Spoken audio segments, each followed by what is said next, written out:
Welcome back. Let's cover the 4 different types of cubes you should know about before purchasing one. First of all, please do not buy any cubes with stickers on it.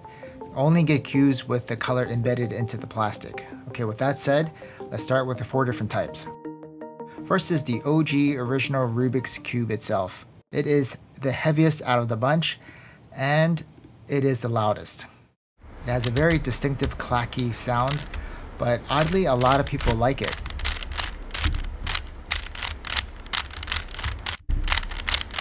So you can't go wrong with the Rubik's Cube, but it's not the cheapest. It's around $15 US. Next up is what I call the cheap generic cube. It usually goes for around $6 or $7, and it's well made, but it's not very smooth to turn. But if you're a beginner, that's the one I would get.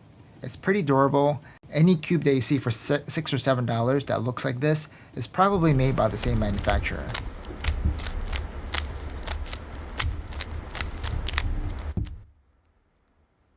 And the next up from that one is the cheap magnetic cube. Here we have the MoYo RS3M. These go for around 12 bucks, and it's quite worth it. It does sound a little cheap with the springy sound, but it allows you to turn fast. And for 12 bucks, it's not much more than the cheap generic cube. And finally, we have the premium magnetic cube. So this one costs about $25 to $30, and it feels buttery smooth. It is a bit lightweight, but it feels very good when you turn it.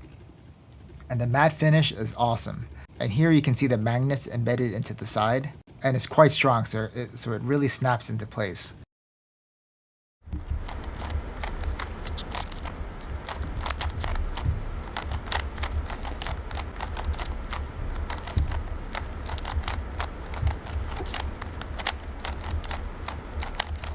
And the other thing is that it's more forgiving versus the other cubes.